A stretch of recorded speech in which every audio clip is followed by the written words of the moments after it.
Now, in this projectile motion, if they collide in air, what is the distance d between the tower? ये दिया हुआ कि ये जो गिवन फिगर है प्रोजेक्टाइल का, ये एक दूसरे के साथ कोलाइड कर रहे हैं, सारा चीज इनका दिया हुआ है, तो what is you have to find the distance between the tower. देखिए कंडीशन ऑफ कोलिजन हम आपको बता चुके हैं कि कंडीशन के लिए क्या होना चाहिए कोलिजन. जैसे ये इधर से जाएगा, एक्चुअली ये स्केल नहीं है, ये थोड़ा और हाइट होना चाहिए, 20 मीटर पर है, तो इधर से आएगा और ये गिरेगा ऐसे, तो जा करके ये होगा. एक्चुअली ये 10 मीटर है, ये 20 मीटर है, तो फिगर में ये हाइट थोड़ा सा और कुछ यहाँ पर होना चाहिए ऐसे, राइट. तो अगर उसकी ये बात करेंगे तो देखिए कंडीशन ऑफ कोलिजन क्या होगा भाई. अगर वर्टिकल मोशन की हम बात करें, वर्टिकल मोशन, राइट. अब इसमें क्या होगा, देखिए कंडीशन के लिए दोनों के बीच का रिलेटिव डिस्टेंस क्या है, 20 - 10, यानी इन दोनों को मिला करके वर्टिकली कितना डिस्टेंस चलना है, 10 मीटर. तो अगर इस प्रोजेक्टाइल का हम इधर हॉरिजॉन्टल कंपोनेंट लें तो ux कितना हो जाएगा, this will be equal to 10√2 into cos 45 is already 1/√2, so this will be 10 meter per second. And similarly the vertical component इसका भी हो जाएगा, वही देखिए 10√2 sin 45 which is 1/√2, तो this Vy will also be equal to 10 meter per second, right.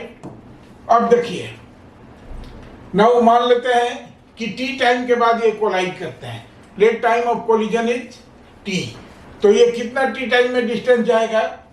देखिए ये अगर इसको हम, ये प्रोजेक्टाइल का नाम ये पॉइंट A है और ये पॉइंट B है, तो हम ये करें A से ये कितना डिस्टेंस तय करेगा, A से प्लस SB. जो SB है of course vertical downward direction में आएगा, दिस विल बी SB, और A से ये जाएगा आपका ऊपर, राइट, ऊपर की तरफ. तो A से प्लस SB ये दोनों मिलकर के कितना होना चाहिए, 20 - 10, यानी 10 मीटर इसको वर्टिकल डिस्टेंस कवर करनी है. ऐसे कितना हो जाएगा, देखिए केवल वर्टिकल मोशन की बात कर रहे हैं, तो 10t, this will B 10t minus half gt square, right. और SB कितना हो जाएगा, देखिए SB फ्री फॉल कर रहा है वर्टिकल डायरेक्शन में, इसकी वेलोसिटी 0 है इनिशियल, तो this is nothing but this is half gt square, this will be half gt square, this will be equal to 10. तो ये gt square half gt square cancel हो जाएगा, तो भी है 10t इज इक्वल टू 10 और t is equal to 1 second. तो 1 second के बाद ये कोलाइड करेंगे. 1 सेकेंड के बाद जब ये कोलाइड करेंगे तो देखिए हॉरिजॉन्टली इनको कितना चलना है, d डिस्टेंस चलना है. तो अगर हॉरिजॉन्टल की बात करें तो a से x कितना हो जाएगा, t टाइम में कोई एक्सीलरेशन नहीं, तो this will B 10 into t, right. And a से y कितना हो जाएगा, ये उल्टा आ रहा है इधर, तो a से y इधर आ रहा है, this will B also 10 into t, right.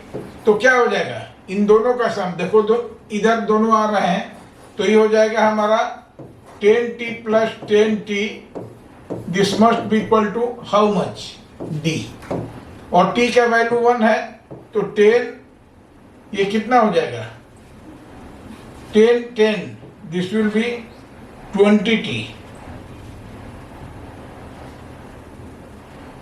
This will be 20t is equal to d, और t कितना है, t इज इक्वल टू 1, देयरफॉर d will be equal to 20 metre.